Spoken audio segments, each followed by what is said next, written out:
Friends, welcome to Kannan info Tamil. நம்ம இன்னைக்கு என்ன டாபிக் பார்க்க போறோம் அப்படின்னா 4 முக்கியமான டிஃபென்ஸ் அப்டேட் இந்த வீடியோல பார்க்க போறோம். முதல் டிஃபென்ஸ் அப்டேட், இந்திய ராணுவம் உள்நாட்டிலே தயாரிக்கப்பட்ட அதிநவீன QRSAM மிசைல்களை வாங்க இருப்பதா செய்திகள் வெளிவந்திருக்கு. QRSAM மிசைல்னா என்ன, இந்த மிசைல்களை இந்திய ராணுவம் எதற்காக வாங்குறாங்க, QRSAM மிசைல்களோட சிறப்பு அம்சம் என்ன அப்படிங்கிறது குறித்து பார்க்கலாம். இரண்டாவது அப்டேட், DRDO ருத்ரம் 1 anit-radiation மிசைலோட யூசர் ட்ரையல நடத்த இருப்பதா செய்திகள் வெளிவந்திருக்கு. ருத்ரம் 1 anit-radiation மிசைல்கள் எதற்கு பயன்படுத்தப்படும், இந்த மிசைலோட செயல்திறன் என்ன, ருத்ரம் 1 anit-radiation மிசைலை பயன்படுத்தி என்ன மாதிரியான ஆபரேஷன்களை கேரி அவுட் செய்ய முடியும் அப்படிங்கிறது குறித்து பார்க்கலாம். மூன்றாவது அப்டேட், இந்தியா ஒரு ஹை ஆல்டிடியூட் லாங் என்டூரன்ஸ் ட்ரோனை டெவலப் செய்ய இருப்பதா செய்திகள் வெளிவந்திருக்கு. இந்தியா புதிதாக உருவாக்க உள்ள ஹை ஆல்டிடியூட் லாங் என்டூரன்ஸ் ட்ரோனோட செயல்திறன் என்னவா இருக்கும், இந்த ட்ரோன்களை எதற்காக டெவலப் செய்றாங்க அப்படிங்கிறது குறித்து பார்க்கலாம். நான்காவது அப்டேட், சமீபத்தில் நடந்த ஏரோ இந்தியா நிகழ்ச்சியில ஐரோப்பாவின் MBDA நிறுவனம் இந்தியாவிற்கு ஒரு அதிநவீன ஆன்டி ஷிப் மிசைலையும் UK நாட்டின் டேலஸ் நிறுவனம் ஒரு ஏர் டிஃபென்ஸ் சிஸ்டத்தையும் விற்பனை செய்வதற்கு முன் வந்திருக்காங்க. இந்த இரு நிறுவனங்களும் இந்தியாவிற்கு கொடுக்க உள்ள ஆயுதத்தோட முக்கியத்துவம் என்ன, இந்த ஆயுதங்களை எதற்காக பயன்படுத்தலாம் அப்படிங்கிறது குறித்து நம்ம டீடைலா இந்த வீடியோல பார்க்கலாம். நம்ம சேனல்ல டிஃபென்ஸ் ரிலேட்டடா தினம் ஒரு வீடியோ பப்ளிஷ் பண்ணிட்டு இருக்கோம். உங்களுக்கு டிஃபென்ஸ் ரிலேட்டடான செய்திகளை உடனுக்குடன் தெரிஞ்சுக்கணும்னா நம்ம சேனலை சப்ஸ்கிரைப் பண்ணி சப்போர்ட் பண்ணுங்க. நீங்க பண்ற ஒவ்வொரு சப்ஸ்கிரிப்ஷனும் எனக்கு அடுத்தடுத்த வீடியோஸ் போடுறதுக்கு ஒரு மோட்டிவேஷனா இருக்கும். இந்திய ராணுவம் பாரத் எலக்ட்ரிக்கல் லிமிடெட் நிறுவனத்திடமிருந்து 5 QRSAM வெப்பன் சிஸ்டங்களை வாங்க போறாங்க. QRSAM அப்படின்னா quick reaction surface to air missile. இந்த QRSAM வெப்பன் சிஸ்டங்களை பாரத் எலக்ட்ரிக்கல் லிமிடெட் நிறுவனம் 2024 வருடத்துக்குள் இந்திய ராணுவத்திற்கு சப்ளை செய்யணும். ஒரு QRSAM வெப்பன் சிஸ்டத்துல 72 மிசைல்கள் இருக்கும். அப்போ மொத்தமா இந்திய ராணுவம் 360 QRSAM மிசைல்களை ஆர்டர் செஞ்சிருக்காங்க. இந்த ஆர்டர் முதற்கட்ட ஆர்டர் தான். இன்னும் வரும் காலத்துல இந்திய ராணுவம் கூடுதலா QRSAM மிசைல்களை ஆர்டர் செய்ய இருப்பதா செய்திகள் வெளிவந்திருக்கு. QRSAM மிசைல்களை எதற்காக பயன்படுத்துவாங்கன்னா, ஒரு யுத்த களத்துல ஆர்மர்ட் வெஹிக்கிள்ஸ், டேங்க்ஸ், ஹவிட்ஸ்டர் போன்ற பல விதமான வெப்பன் சிஸ்டங்களை ஒரு இடத்துல இருந்து இன்னொரு இடத்துக்கு டிரான்ஸ்போர்ட் செய்வாங்க. அப்படி நகர்த்தும் பொழுது எதிரிகளின் விமான மற்றும் ஹெலிகாப்டர் தாக்குதலில் இருந்து வெப்பன் சிஸ்டங்களை பாதுகாப்பதற்காக இந்த QRSAM மிசைல்கள் உருவாக்கப்பட்டிருக்கு. தற்போது இந்தியா வாங்க உள்ள QRSAM மிசைல்கள் இந்திய தரைப்படையில் பயன்பாட்டில் உள்ள OSOK மற்றும் கவாட்ரா மிசைல் சிஸ்டங்களை ரீப்ளேஸ் செய்ய போகுது. பல்வேறு விதமான சிஸ்டங்கள் இணைந்ததுதான் ஒரு QRSAM மிசைல் சிஸ்டம். QRSAM மிசைலோட command and control station fully automated. அதனால டார்கெட்டை தன்னிச்சையாகவே கண்டுபிடித்து தாக்குதல் நடத்தும். QRSAM மிசைல் சிஸ்டத்துல 360 டிகிரி கவரேஜ் கொடுக்கக்கூடிய ஆக்டிவ் பேட்டில் சர்வேலன்ஸ் ரடார் மற்றும் active array battle multi functional radar அப்படிங்கிற 2 ரடார் சிஸ்டங்கள் இணைக்கப்பட்டிருக்கு. இது தவிர மிசைல்களை லான்ச் செய்யக்கூடிய லான்ச்சர்களும் இந்த சிஸ்டத்துல இருக்கு. இது போன்ற பல சிஸ்டங்கள் இணைக்கப்பட்டதுதான் இந்த QRSAM missile system. QRSAM மிசைல்னால 32 kilogram எடை கொண்ட வெடிபொருட்களை சுமந்து சென்று தாக்குதல் நடத்த முடியும். இந்த மிசைல்கள்னால குறைந்தபட்சம் 3 கிலோமீட்டர்ல இருந்து அதிகபட்சமா 30 கிலோமீட்டர் தூரத்துல உள்ள டார்கெட்டுகளை மிக துல்லியமா தாக்க முடியும். QRSAM மிசைல்னால ஃபைட்டர் ஜெட் விமானம், ட்ரோன்ஸ், அட்டாக் ஹெலிகாப்டர்ஸ், மிசைல்ஸ் போன்ற பல்வேறு விதமான ஏரியல் டார்கெட்டுகளை தாக்கி அழிக்க முடியும். இந்த மிசைல்னால அதிகபட்சமா 10 கிலோமீட்டர் உயரத்துல உள்ள ஏரியல் டார்கெட்டுகளை தாக்க முடியும். QRSAM மிசைல்னால மாக் 4.7 அப்படிங்கிற வேகத்துல பறந்து சென்று இலக்கை தாக்க முடியும். அதாவது ஒலியின் வேகத்தை விட 4.7 மடங்கு வேகமா சென்று இலக்கை தாக்கும். இந்த மிசைல் சிஸ்டங்கள் டிப்ளாய் செய்யப்பட்டிருக்க இடத்தை நோக்கி வரக்கூடிய 90 முதல் 95% ஏரியல் டார்கெட்டுகளை இந்த சிஸ்டங்கள் தாக்கி அளிக்கும். QRSAM மிசைல்களை இலக்கை நோக்கி வழி நடத்துவதற்கு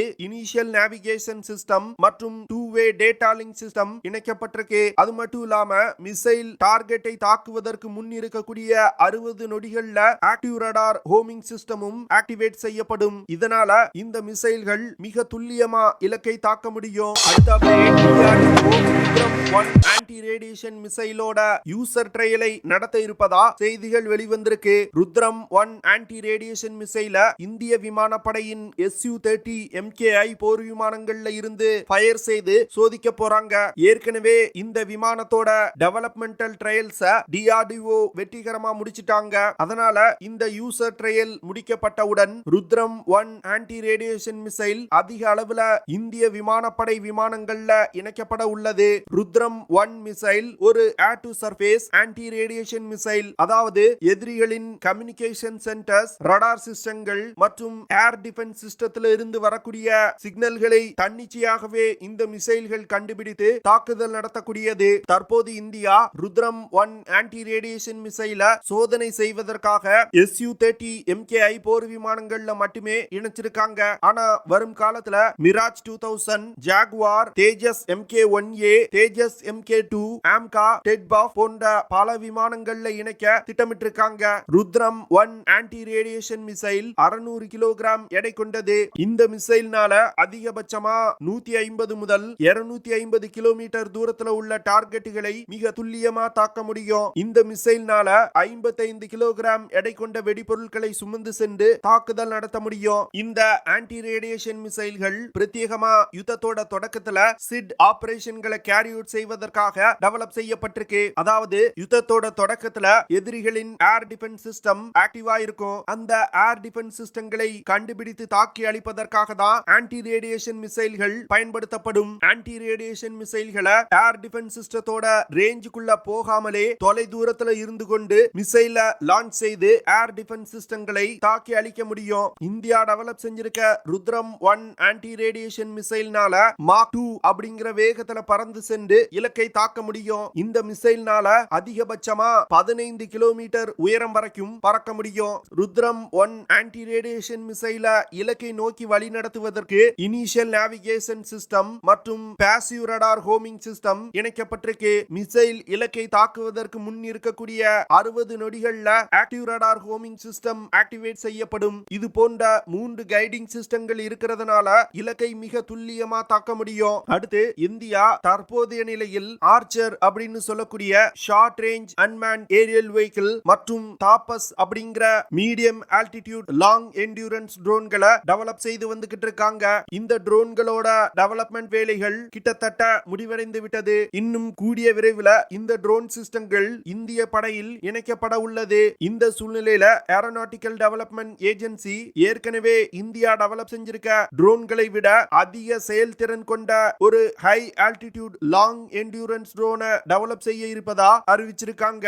இந்த ட்ரோனை டெவலப் செய்யறதுக்கான முதற்கட்ட வேலைகளை இந்துஸ்தான் ஏரோநாட்டிக்ஸ் லிமிடெட் மற்றும் இந்திய விமானப்படை ஏற்கனவே முடிச்சிட்டாங்க அப்படின்னு சொல்லப்படுது. சமீபத்தில் நடந்த ஏரோ இந்தியா நிகழ்ச்சியில இந்த high altitude long endurance drone குறித்து சில முக்கியமான விஷயங்கள் வெளிவந்திருக்கு. இந்த high altitude long endurance drone ஒரு சிங்கிள் இன்ஜின் டர்போ பாப் இன்ஜினால் இயக்கப்பட உள்ளது. இந்த ட்ரோன்கள் ELINT மற்றும் ESM சென்சார்களை எடுத்து செல்லும் வகையில உருவாக்கப்பட உள்ளது. அது மட்டும் இல்லாம இந்த ஹை ஆல்டிடியூட் லாங் என்டியூரன்ஸ் ட்ரோனை சர்வேலன்ஸ் மற்றும் ரெகானசன்ஸ் ஆபரேஷன் தவிர தாக்குதல்களுக்கும் பயன்படுத்த இந்தியா திட்டமிட்டிருக்காங்க.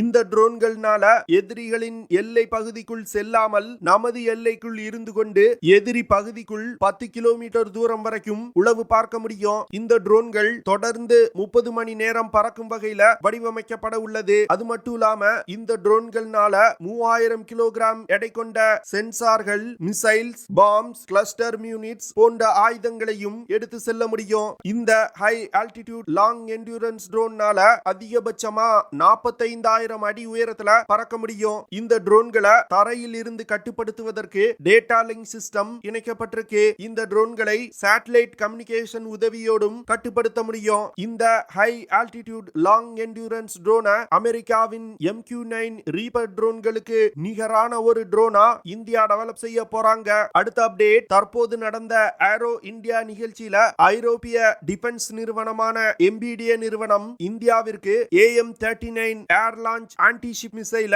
ஆஃபர் செஞ்சிருந்தாங்க. இந்த மிசைல MBDA நிறுவனம் இந்தியாவிற்கு இப்பதான் முதல்ல ஆஃபர் செஞ்சிருக்காங்க.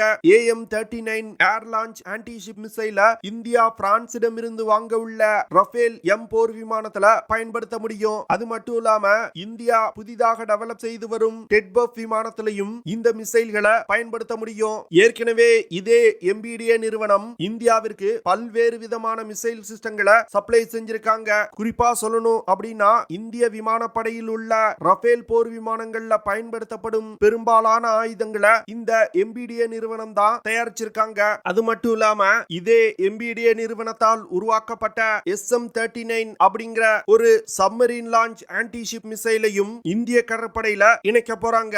இந்த மிசைல்கள் தற்போது இந்தியாவில் கட்டப்பட்டு வரும் ஸ்கார்பியன் கிளாஸ் சப்மரீன்கள்ல இணைக்கப்பட்டிருக்கு. இந்த சூழ்நிலையில தான் எம்பிடிஏ நிறுவனம் AM-39 ஆன்டி-ஷிப் மிசைல இந்தியாவுக்கு ஆஃபர் செஞ்சிருக்காங்க. இந்த AM-39 மிசைல ஃபைட்டர் ஜெட் விமானம், மேரிடைம் பெட்ரோல் ஏர்கிராஃப்ட், ஹெலிகாப்டர்ஸ் போன்ற பல்வேறு விதமான பிளாட்ஃபார்ம்ஸ்ல இருந்து லான்ச் செய்ய முடியும். அது மட்டும் இல்லாம பகல் மற்றும் இரவு நேரத்திலையும் இந்த மிசைல்கள் மிக சிறப்பா செயல்படும். அடுத்து பிரிட்டன் நாட்டின் தாலஸ் நிறுவனம் ஸ்டார்ஸ்டிக் ஏர் டிஃபென்ஸ் சிஸ்டத்தை இந்தியாவுக்கு ஆஃபர் செஞ்சிருக்காங்க. இந்த ஸ்டார்ஸ்டிக் ஏர் டிஃபென்ஸ் சிஸ்டம் ஒரு man portable air defence system. இந்த ஏர் டிஃபென்ஸ் சிஸ்டம் வெறும் 14 கிலோகிராம் எடை கொண்டதுதான். அதனால ஒரு வீரரே இந்த ஏர் டிஃபென்ஸ் சிஸ்டத்தை தன்னுடைய ஷோல்டர்ல இருந்து ஆபரேட் செய்ய முடியும். இந்த ஏர் டிஃபென்ஸ் சிஸ்டத்தை இந்தியாவில் தயாரிப்பதற்கு பாரத் டைனமிக்ஸ் நிறுவனத்துடன் தாலஸ் நிறுவனம் ஒப்பந்தத்துல கையெழுத்திட்டு இருக்காங்க. இதன் மூலமா 60% உள்நாட்டு பாகங்களை கொண்டு பிரிட்டன் நாட்டின் ஸ்டார்ஸ்டிக் ஏர் டிஃபென்ஸ் சிஸ்டம் இந்தியாவில் தயாரிக்கப்பட உள்ளது. இந்த ஸ்டார்ஸ்டிக் ஏர் டிஃபென்ஸ் சிஸ்டங்களை பயன்படுத்தி ஷார்ட் ரேஞ்சில் இருக்கக்கூடிய அதிவேகமா நகரக்கூடிய ஏரியல் டார்கெட்டுகளை தாக்க முடியும். குறிப்பா சொல்லணும் அப்படின்னா ஹெலிகாப்டர்ஸ், ஃபைட்டர் ஜெட் விமானம் மற்றும் ஹை வெலாசிட்டி மிசைல்ஸ் போன்ற டார்கெட்டுகளை தாக்க முடியும். இந்த ஏர் டிஃபென்ஸ் சிஸ்டத்தினால 0.9 கிலோகிராம் எடை கொண்ட வெடிபொருட்களை சுமந்து சென்று ஏரியல் டார்கெட்டுகள் மீது தாக்குதல் நடத்த முடியும். ஸ்டார்ஸ்டிக் மிசைல்கள்னால அதிகபட்சமா 7 கிலோமீட்டர் தூரத்துல உள்ள ஏரியல் டார்கெட்டுகள் மீது மிக துல்லியமா தாக்குதல் நடத்த முடியும். இந்த ஏர் டிஃபென்ஸ் சிஸ்டத்துல பயன்படுத்தப்படும் மிசைல்கள்னால மாக் 3.5 அப்படிங்கிற வேகத்துல பறந்து சென்று தாக்குதல் நடத்த முடியும். ஓகே ஃப்ரெண்ட்ஸ், நம்ம வீடியோவோட நிறைவு பகுதிக்கு வந்துட்டோம். இதெல்லாம் தான் நான் உங்ககிட்ட ஷேர் பண்ணணும் அப்படின்னு நினைச்ச விஷயங்கள். ஐ ஹோப் நான் ஷேர் பண்ண விஷயங்கள் உங்களுக்கு பிடிச்சிருக்கும்னு நினைக்கிறேன். அப்படி பிடிச்சிருந்துச்சுன்னா ஷேர் பண்ணுங்க, லைக் பண்ணுங்க, கமெண்ட் பண்ணுங்க. மறக்காம நம்ம சேனலுக்கு சப்ஸ்கிரைப் பண்ணுங்க. அப்படியே அந்த பெல் நோட்டிபிகேஷனை கிளிக் பண்ணி ஆல்ங்கிற ஆப்ஷனை எனேபிள் பண்ணிக்கங்க. See you in the next video. Jai Hind.